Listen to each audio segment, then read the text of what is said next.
Muy buenas tardes a todos, bienvenidos a la tarde de A24, bienvenidos a MMD. Ya estamos arrancando con todo la tarde. Y vamos a arrancar con esto, porque otro mensaje demoledor de Cristina Fernández de Kirchner para Alberto Fernández.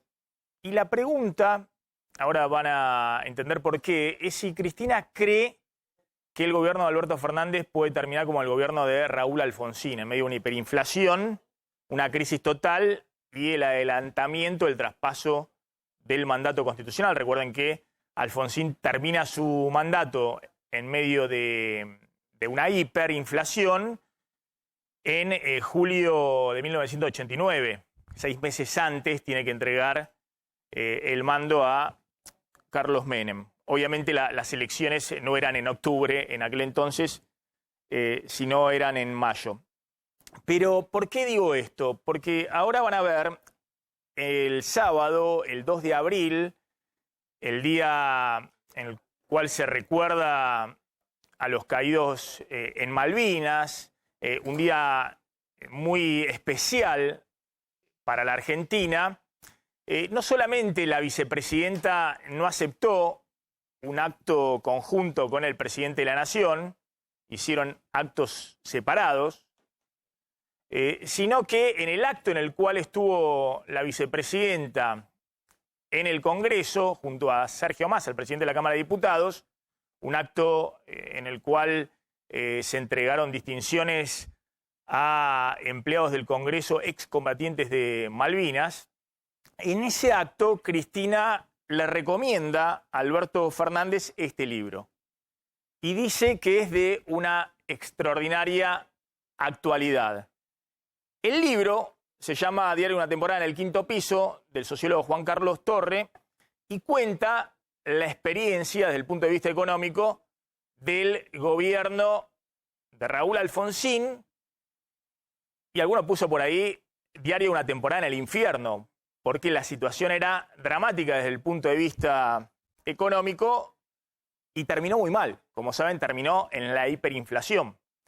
Ahora, fíjense, Cristina recomendándole a Alberto Fernández, justo en el día del cumpleaños de Alberto Fernández, el sábado, este libro, y ahora vamos a tratar de interpretar el mensaje demoledor de la vicepresidenta para el presidente de la Nación. Mirá. Bien. Hoy se lo mandé de regalo al presidente para que después la vocera nos diga que no le regaló nada del cumpleaños, ¿viste? Porque después ya veo el lunes, miren si será mala la vicepresidenta que ni siquiera le da un regalito al cumpleaños. Así que le mandé el libro, que es muy interesante. No, por favor, pongamos el completo. Pongamos el tape completo de 1 minuto 8 segundos, en el cual la presidenta no solamente recomienda el libro, sino que dice por qué lo recomienda. A ver si tenemos el tape completo, por favor. Es el link que envió Alejandra, exactamente ese, de 1 minuto 8 segundos, porque me ahorra la introducción y después quiero contar efectivamente qué dice el libro, que yo lo leí hace algunos meses y tengo muchas cosas para decir al respecto. Por favor, vean por qué este es un mensaje demoledor para Alberto Fernández por parte de la vicepresidenta. Yo les voy a recomendar un libro que se lo recomendé al presidente y que todavía no lo leyó, al presidente acá, Cámara de Diputados, al respecto. Es un libro que se llama Diario de una temporada en el quinto piso. El relato es una crónica histórica, no es una obra literaria, no va a ganar ningún premio Nobel, pero es un libro que relata las experiencias del primer gobierno democrático del 83, del presidente Alfonsín, y los distintos equipos económicos que lo sucedieron. Y lo vas a leer, me dijiste. Bien.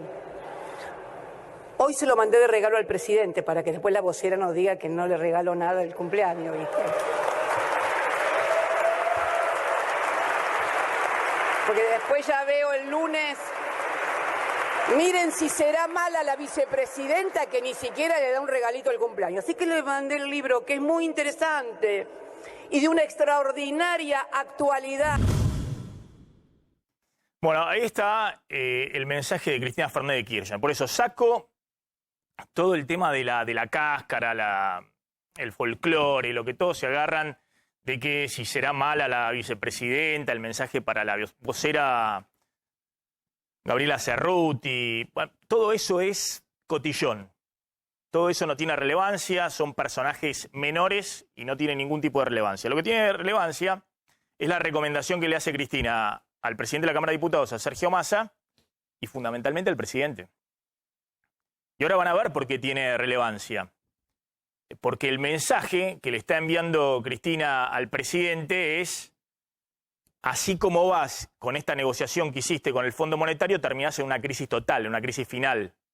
Y la pregunta es si también la vicepresidenta piensa que puede terminar una crisis tan grande que incluso signifique adelantar el mandato constitucional del presidente, es decir, que no pueda llegar al final del mandato del 10 de diciembre del 2023.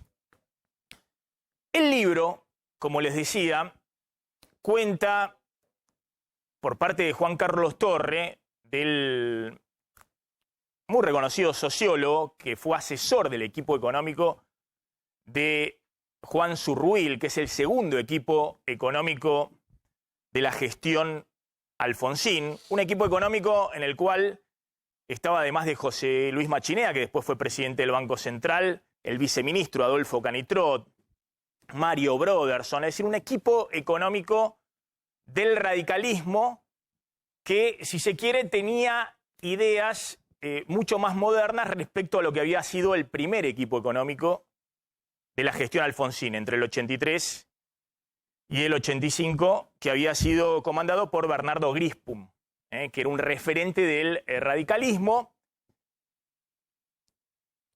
y que en los 2 primeros años de gestión, frente a una herencia atroz dejada por la dictadura militar, no solamente en términos de endeudamiento, sino de derrumbe del salario real, una situación dramática desde el punto de vista de los reclamos salariales, recomposición de poder de compra y demás, había ensayado una fórmula en la cual, bueno, seguían todos los desequilibrios de la economía, déficit fiscal y demás, y se trataba de que los salarios no perdieran frente a la inflación.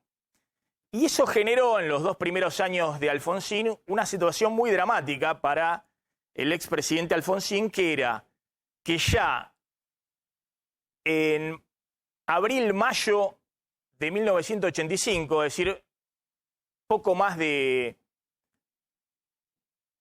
2 años, o menos de 2 años, 1 año y medio de su gestión, el gobierno estaba prácticamente terminado o acabado desde el punto de vista económico. Y así lo reflejan Torres, que cuenta todas las impresiones que había en los distintos dirigentes del radicalismo, el propio Alfonsín, lo que pensaba Zurruil, lo que pensaba el equipo. Es decir, en el 85 ya tenías 25-30% de inflación mensual,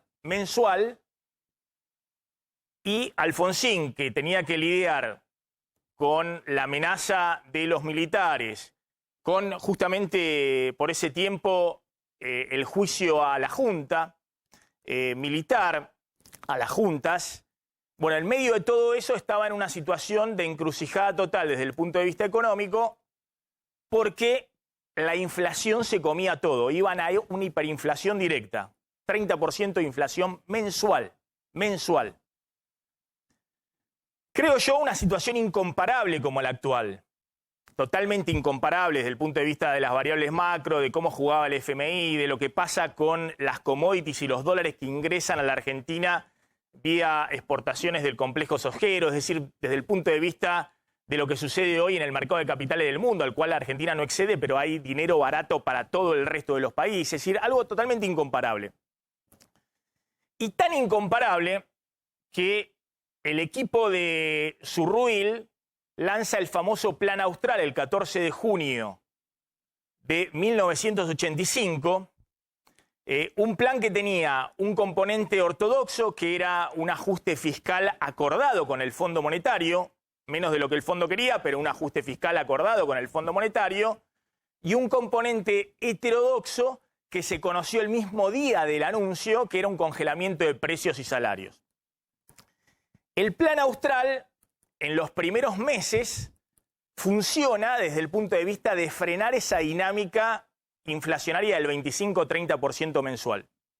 Tanto es así que pocos meses después Israel lanza un programa muy similar que contiene un componente ortodoxo, un ajuste fiscal y monetario muy grande, y al mismo tiempo un componente heterodoxo de un congelamiento, un semicongelamiento de acuerdo de precios y salarios. Obviamente, como ustedes saben, el final de la película, en Israel eso funciona porque persisten en el equilibrio fiscal y monetario, y eso derrumba la inflación en Israel después de un tiempo bastante prolongado, no es algo que se hace de la noche para la mañana. En la Argentina, lo que le permite a Alfonsín es ganar tiempo para su gobierno, porque venías de 25-30% de inflación mensual y en julio de ese mismo año la inflación da 6,2%. Y quiero mostrarles las diferencias respecto a lo que sucede hoy, que cuando da 6,2% la inflación en julio, al mes siguiente de lanzarse el plan austral, Machinea y Zurruil lloran.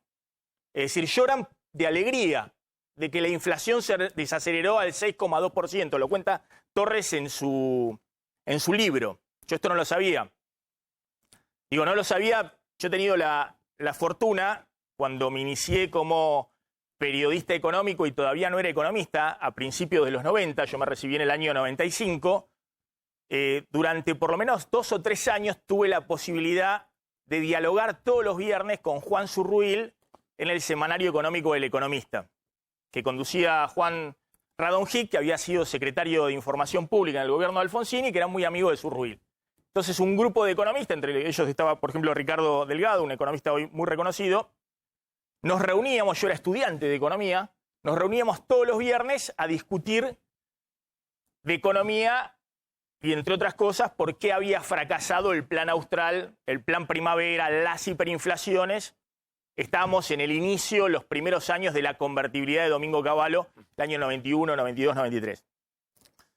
Lo que este libro muestra es la trastienda, es decir, porque nosotros los economistas podemos discutir de los programas económicos, pero cómo se toman las decisiones en el poder están contadas en este libro. Y la verdad que es fantástico desde ese punto de vista. Tanto es así que Zurruil no quería que se publicara este libro, porque se cuentan intimidades, como que Machinea y Zurruil, que después terminan en la hiperinflación, cuando ven los primeros resultados de bajar la inflación del 25-30% mensual al 6%, lloran.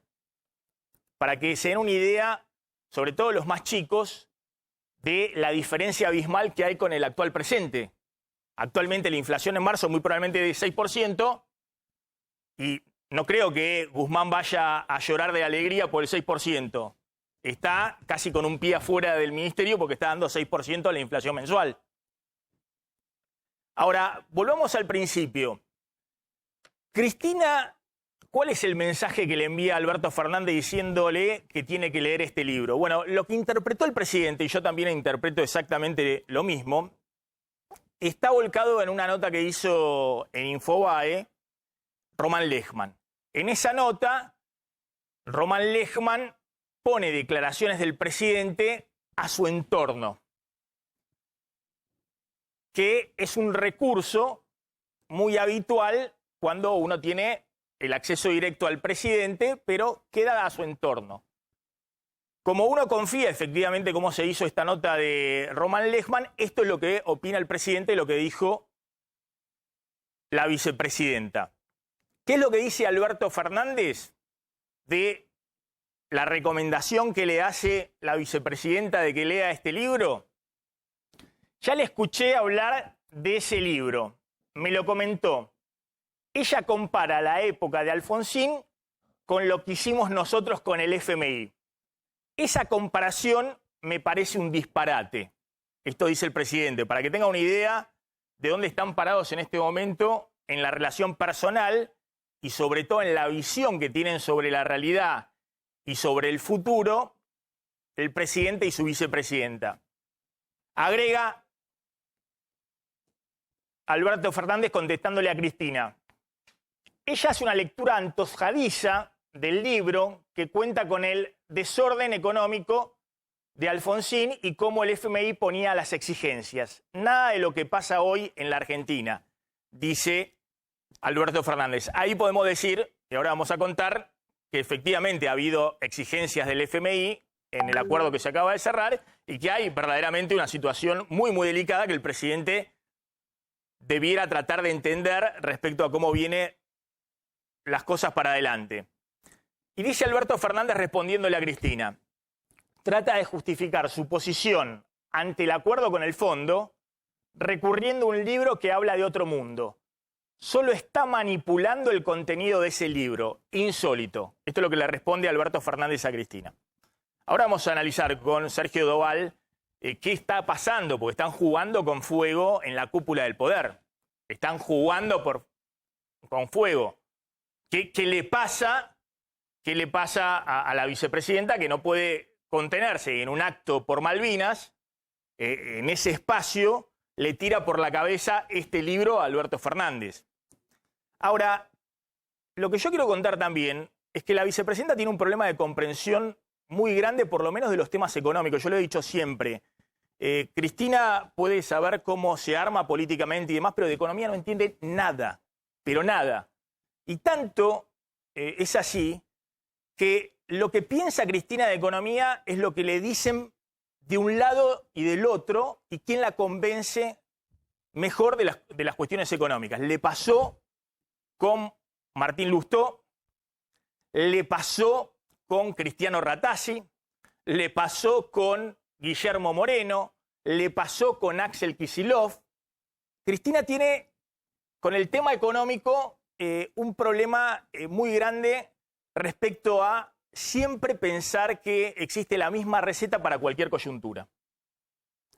Y digo esto porque en el libro, no sé si la vicepresidenta entendió bien, pero en el libro el equipo de Zurruil, Canitrot, Machinea, era el equipo que en el 85 estaba tratando de que la economía no se vaya a la hiperinflación. El equipo con el cual la economía iba directo a la hiperinflación era el equipo anterior. Tanto es así que Juan Carlos Torres, que obviamente era parte de ese equipo, cuenta ahí que el gran problema que tenía ese equipo era la incomprensión respecto a lo que estaba sucediendo dentro del propio Partido Radical. Y dice, este era un gobierno que llegó en diciembre del 83, cuenta Torres, con el mandato de mejorar los salarios reales, mejorar el empleo, mejorar la situación económica que había dejado la dictadura. Y por eso el mandato básico era que los salarios le ganen a la inflación y que la tasa de interés sea real negativa, esté por debajo de la inflación para estimular el consumo. Lo que cuenta Torres en su libro, y lo dice 20 veces, sobre todo porque no lo cuenta hoy respecto a lo que ocurrió en el pasado, cuenta lo que él pensaba en ese momento y los informes que hacían en ese momento en cada una de las reuniones. Lo que cuenta es que Alfonsín se encuentra con el drama político enorme en el inicio de la democracia. No estamos hablando de presidente y vicepresidente que están jugando con fuego, total no les importa, porque saben que la democracia en Argentina está totalmente consolidada. Estamos hablando de un presidente como Alfonsín, que a un año y medio de haber terminado la dictadura más feroz de la Argentina, estaba lidiando con un problema económico que era, en ese momento, dadas las fuerzas políticas y la situación de endeudamiento y la renegociación con los acreedores privados y con el FMI, casi insalvable. Porque el peronismo estaba del otro lado diciéndole, ¿pero qué pasa que no vienen los aumentos salariales y suben la tasa de interés para tratar de controlar la inflación? Le estaba pidiendo el peronismo que vuelque dinero a la calle.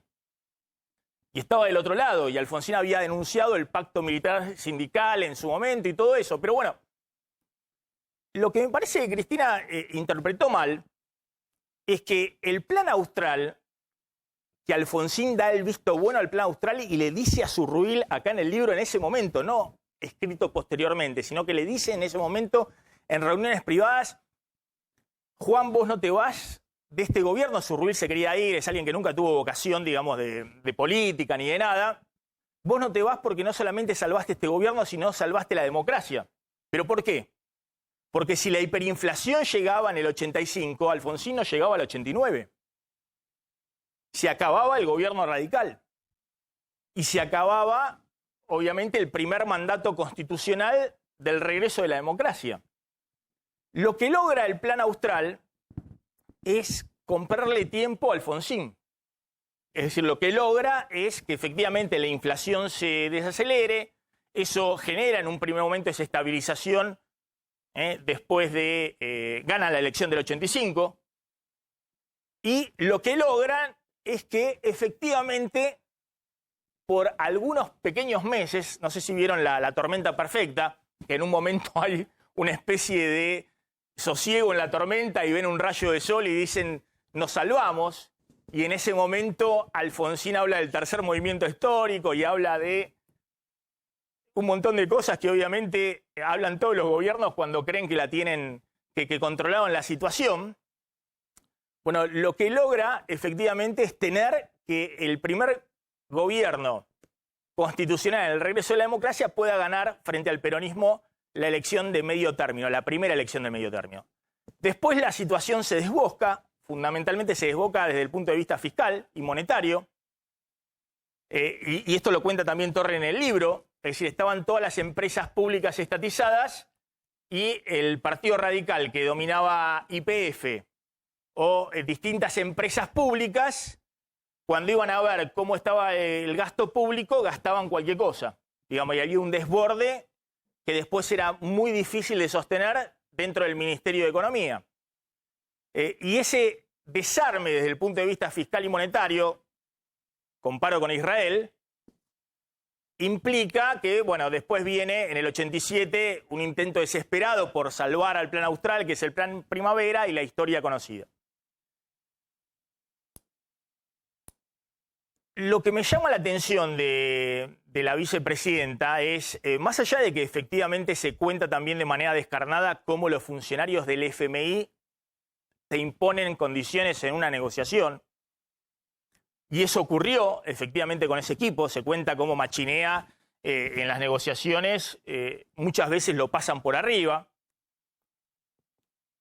Más allá de que se cuenta cómo funcionarios de la administración, creo que la administración Reagan en ese momento, venían a la Argentina con el apoyo que tenía el equipo económico, fundamentalmente del presidente de la Reserva Federal, que era Paul Volcker, pero funcionarios de la administración norteamericana venían a la Argentina, asesores, no estoy hablando de subsecretario de Estado o funcionarios importantes, pero son los operadores que siguen viniendo a la Argentina, se reunían con el presidente, con el ministro de Economía, y le decían a Alfonsín: no se preocupe por los militares, de eso nos encargamos nosotros, enviándole el mensaje de que trate de ordenar la economía, que de los militares se encargaba Washington, diciéndole que si no había una venia desde Washington no iba a haber un nuevo golpe de Estado en la Argentina. Es decir, más allá de todas esas cosas que muestran efectivamente cómo se maneja el poder en la Argentina, porque efectivamente se maneja así, a mí me llama mucho la atención, insisto, la interpretación que hace la vicepresidenta, siempre sesgada, de este texto, que puede tener obviamente la visión defensora del equipo económico de Surruil, porque Juan Carlos Torre era integrante de ese equipo, pero también muestra lo que era la realidad económica, social y política del país. Y cómo en algunos momentos Alfonsín tuvo que asumir que tenía que pagar costos políticos para que la situación no se desborde y no termine la hiperinflación en el 85. Como el 26 de abril del 85, convocando a una plaza de respaldo de la democracia, en la cual fue toda la militancia radical, porque justamente eran los días de la, como les decía, del juicio a las juntas, y eso generaba muchas presiones de los militares, Alfonsín sorprende anunciando la economía de guerra, y de esa manera le da un apoyo que hasta entonces no tenía el equipo de Surruil, y un volumen político al equipo de Surruil para avanzar con la negociación y el plan de ajuste con el Fondo Monetario, aunque después tenía la sorpresa y el componente heterodoxo del congelamiento de precios y salarios. Pero lo que me llama mucho la atención es si la presidenta cree que efectivamente la actual coyuntura es muy similar entonces, yo insisto, creo que pueden juguetear en el poder desde el punto de vista democrático, que una vicepresidenta lo esté bulleando, se dice ahora, haciéndole bullying permanentemente al presidente, que esté menoscabando su autoridad. Todo eso se puede justamente porque tenemos una democracia consolidada. Y obviamente eso no es algo privativo a Cristina, ni a Alberto Fernández, ni a nadie, sino a todos los argentinos que han dejado en claro que todos quieren jugar desde la extrema derecha a la extrema izquierda dentro del sistema democrático. Ahora, lo que me llama mucho la atención es que si la vicepresidenta tiene una noción de que la situación es muy compleja, esté proponiendo en el corto plazo soluciones o recetas o ideas que uno tiende a pensar que si no se miden bien pueden terminar en un desborde mayor que el actual. Está claro que yo conté que yo estaba en la Facultad de Ciencias Económicas a principios de los 90, ya se habían ido todo, el equipo de Surruil se había ido del gobierno, estábamos en la convertibilidad y que yo le cuestionaba siempre a Canitrot cómo habían hecho este acuerdo con el FMI. Entonces Canitrot, que era un personaje fantástico y además un economista de Stanford, un economista fuera de serie, que escribió todos los papers que estudiamos hace mucho tiempo ya respecto a procesos de estabilización, no solamente en la Argentina, sino también en el exterior, me decía, Montenegro, vos decís eso, pero cuando te estás ahogando en el medio del río y pasa una lancha de narcotraficante, ¿no te vas a subir? Bueno, en la idea de, así estaba el gobierno de Alfonsín.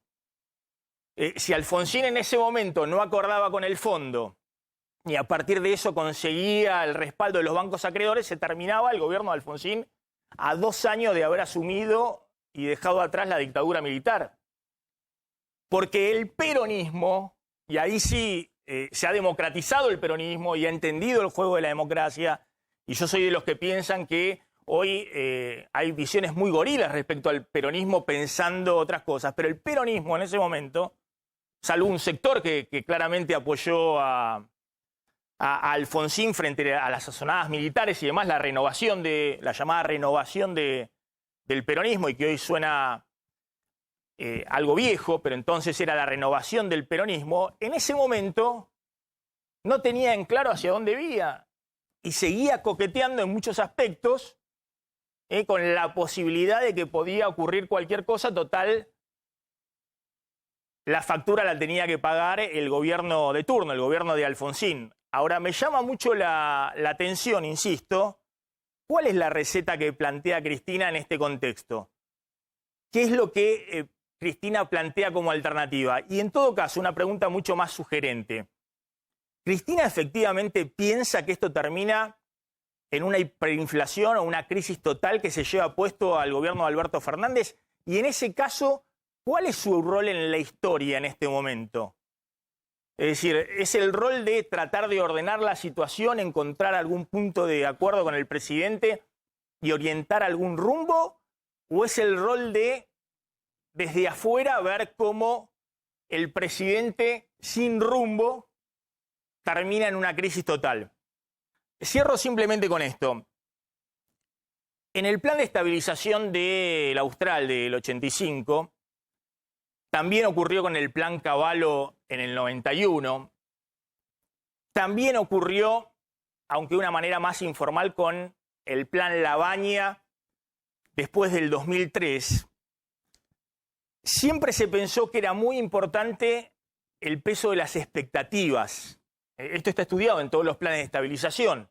El peso de las expectativas, cómo la población acompaña o no a un ministro de Economía, a un proceso económico, cómo se trata de coordinar hacia adelante las expectativas que empresarios, familias, sindicatos tienen respecto a el futuro económico y sobre todo frente al proceso inflacionario. Más allá de que por detrás estés aplicando un ajuste fiscal y monetario, tenés que tratar de converger las expectativas porque si no, el ajuste inflacionario cambiario de tasa de interés es mucho más alto y mucho más costoso y oneroso para jubilados, planes sociales, todos aquellos que tienen ingresos fijos, salarios públicos o privados. Acá se cuenta muy bien cómo fue muy importante para el equipo económico de Zurruil empoderarse, cómo dentro del Partido Radical no le daban pelota y creían que eran unos nuevos o recién llegados, tecnócratas que le habían comido la cabeza a Alfonsín, y cómo fue muy importante que Alfonsín empoderara a ese equipo por lo menos para poder lanzar un plan de estabilización y mínimamente hubiera en los primeros meses la expectativa de que la inflación, que estaba en el 30% mensual, podía converger hacia abajo. Ahí me llama mucho la atención cómo el presidente, después de haber acordado con el FMI, después de 2 años de haber acordado con el FMI, de haber tenido esta cantinela que su plan económico lo iba a mostrar una vez que acordara con los acreedores privados, con el fondo y demás, le da vergüenza mostrar su plan económico. Y un día dice una cosa, los diablos, otro día llama a la mesa de diálogo, lo tiene escondido, al ministro de Economía por ahí anda dando vuelta. Me extraña mucho porque uno tiende a pensar que el presidente está en la idea de durar, llegar como sea al 10 de diciembre del 2023. No está en la idea el presidente de tener un plan económico por el cual seguramente en los próximos meses va a tener que pagar costos importantes desde el punto de vista político, pero que en algún momento pueda ser una luz al final del túnel que ordene la situación económica, social, política. Y evidentemente tampoco está en eso la vicepresidenta, porque la vicepresidenta dice directamente que este plan económico que está llevando adelante Alberto Fernández termina en una crisis total. Entonces la pregunta es, ¿este es un gobierno que no orienta mínimamente las expectativas? Y así le va, y así nos va a todos. Es decir, 8 de cada 10 argentinos dicen que la situación va a empeorar desde el punto de vista económico en los próximos meses. Entonces, ¿cómo puedes hacer política económica si el presidente le da vergüenza y no se anima a contar el programa económico que acaba de cerrar con el FMI? Está viendo a ver si zafa y el mes que viene puede flexibilizarlo un poco, pero el programa económico nosotros contamos el eje de ese programa económico que choca de lleno con lo que era el manual de economía del kirchnerismo, no se va a poder modificar hasta el final de su mandato. Bueno, ¿cómo se hace el distraído y cómo la vicepresidenta lo cascotea? Entonces, ¿qué es lo que espera en términos de resultados positivos el presidente y qué es lo que cree la vicepresidenta que puede surgir de todo esto? Está Jesús Rodríguez, como ustedes saben, exdiputado radical, fue el último ministro de Economía de Alfonsín, después de que, bueno, ya estallara todo, digamos, ¿no? De que estallara el plan primavera, desde que la Argentina fuera derecho a la hiperinflación. Creo que ahí puso el hombro porque Alfonsín no encontraba ya, digamos, la posibilidad de aplicar ningún plan económico ni ninguna otra cosa por el estilo. Jesús, gracias por atendernos, muy amable. Hola Maxi, un gusto saludarte, ¿cómo estás? Bueno, contame, vos no estuviste en el equipo de Zurruil, estuviste ahí, bueno, viendo y tratando de sostener el final del gobierno de Alfonsín en la primera hiperinflación, en el primer semestre del 89. Pero contame un poquito cómo estás viendo vos que se interpreta ese momento llevado a esta coyuntura, a esta actualidad, en base a lo que ha dicho la presidenta, que el libro de Juan Carlos Torres es de extraordinaria actualidad. Gracias, sí, leí el libro yo también, así que puedo hacerte algunos comentarios. En el libro se señala algo que me parece muy importante, que es la matriz de desarrollo del Plan Austral, un exitoso programa antiinflacionario heterodoxo, como vos señalabas, que llevó adelante el presidente Alfonsín. También la frustración que significó su falta de resultados positivos. Y es posible también decir que, paradójicamente, un plan muy parecido como el plan que aplicó Israel, como vos bien señalabas hace un rato, que fue hecho público un mes posterior al Plan Austral, con muchos puntos de contacto, fue exitoso y lo sigue siendo. Entonces, los académicos y los analistas llegan a una conclusión, que eso es el resultado del apoyo político que tuvo aquel plan y la falta del mismo que tuvo el Plan Austral. Entonces, dicho eso, hay que ponerlo en contexto. El presidente Alfonsín llegó a la Casa Rosada y era un gobierno de un país, un islote democrático en un océano de golpes, de dictaduras y de gobiernos autoritarios. Dictadura en Uruguay, en Brasil, en Paraguay, en Chile. Y en esa debilidad, el presidente Alfonsín sabía que solo iba a haber democracia si iba a haber democracia en la región. Y entonces trabajó mucho en esa dirección. ¿Pero por qué señalo esto? Porque la estabilidad democrática también estaba atado a la estabilidad económica. Y en ese sentido, hay que tener en cuenta el contexto, como señalaba. 13 paros generales al gobierno del presidente Alfonsín, 3 intentos de golpe de Estado, el asalto a un cuartel militar por parte de una patrulla ultraizquierdista perdida en el contexto de la realidad. Y en ese marco, el presidente Alfonsín cumplió su cometido, que era el de permitir por primera vez en el siglo, estamos hablando del año 89, por primera vez en el siglo, un presidente de un partido político distinto al presidente que entregaba el gobierno, los dos surgidos de la voluntad popular, podía producirse el traspaso del gobierno. No había pasado antes en la historia argentina. Entonces, ese punto, el de la estabilidad política y su interrelación con la economía, pero al mismo tiempo la estabilidad política como causa posible para pensar en un resultado económico, es lo que puede ser algo que linkea aquella situación común. Ahora, Jesús, yo lo que me interesaba era un poquito que analizáramos este mensaje que Cristina le envía a Alberto Fernández, ¿no? Tampoco quiero hacer una reivindicación de la política económica del radicalismo, porque efectivamente fracasó, y sobre todo yo he sido muy crítico y he discutido muchísimo con Machinea, con el regreso de Machinea, con el gobierno de la Rúa, que fue en otro contexto un fracaso terrible, y desembocó en la crisis del 2001, ¿no? Pero lo que me interesa es un poco entender si vos tenés alguna interpretación de cuál es el mensaje que envía la vicepresidenta en este momento diciéndole al presidente que este libro es de extraordinaria actualidad.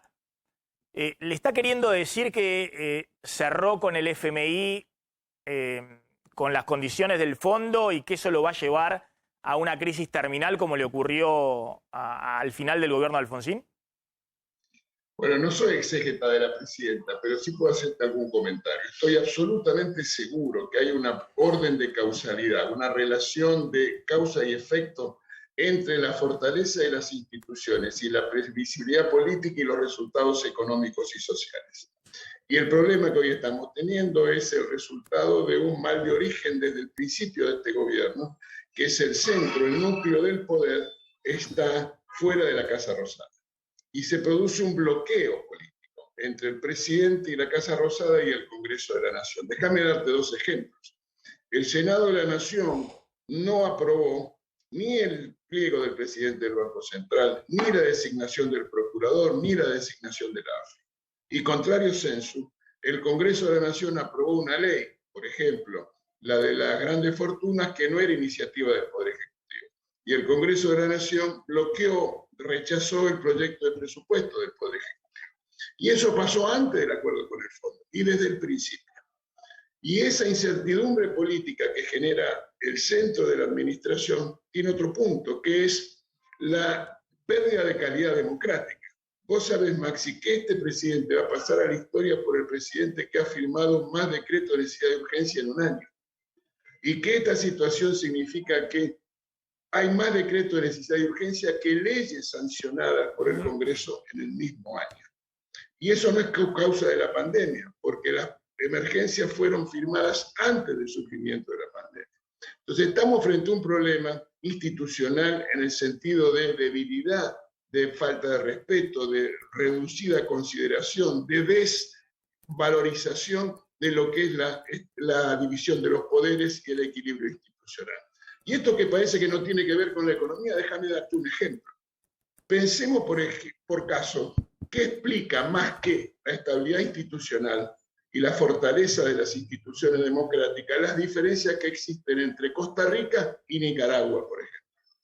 O si queremos no querés ir a Centroamérica, pensemos en la región. Uruguay versus la Argentina.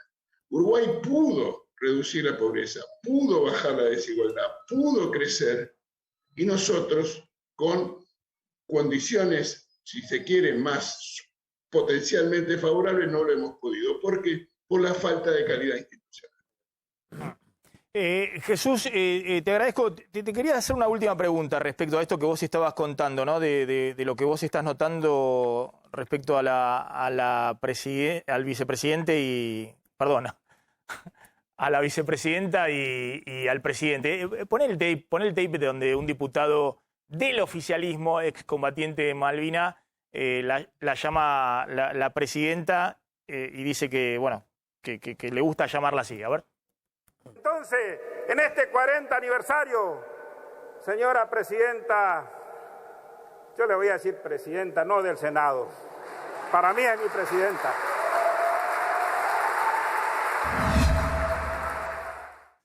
Claro, ¿quién es el diputado? Es Aldo Leiva, diputado Sí. chaqueño, responde a Jorge Capitanich, un hombre del estilo Luis Juez, más allá de que es excombatiente, Sí. en este caso estaba en un homenaje, pero tiene ese estilo, lo demostró en las sesiones del del debate por el acuerdo con el Fondo Monetario Internacional, y tiró esto y él aclaró que para él todos los expresidentes son presidentes, salvo uno, después te cuento cuál.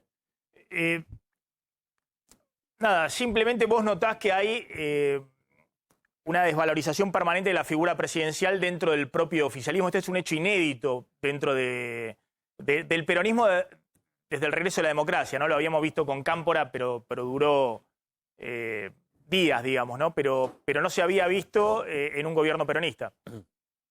Lo que señalo, Maxi, quiero ser preciso, es que el dispositivo de poder del oficialismo tiene una debilidad congénita, que es que una persona por sí decidió los dos cargos políticos más importantes de la Argentina, el presidente de la Nación y el gobernador de la provincia de Buenos Aires. Y eso no fue resultado ni de una elección interna, ni de un congreso, ni de una PASO, ni nada, una decisión personal e individual. Esa debilidad congénita a lo largo del tiempo se amplificó con el resultado electoral del año pasado, que hay que recordarlo también. Perdió el oficialismo unido en el gobierno, cosa inédita en la historia del peronismo, por 10 puntos porcentuales. Bien. Y esa circunstancia genera una percepción en los actores económicos y sociales de dificultades para formular un programa. Jesús Rodríguez, gracias, muy amable como siempre. Ahí estaba Jesús Rodríguez, bueno, contando un poquito este tema que estábamos contando de la interna en el oficialismo y la historia económica de Alfonsín. Sergio Doval, bueno, ¿qué estás viendo en esta dinámica en el poder donde Cristina no parece darle tregua al presidente? Yo creo, Maxi, ¿te acordás que hablamos antes de las elecciones que nosotros veíamos que la elección iba a ser un cambio en la dialéctica del sistema político argentino?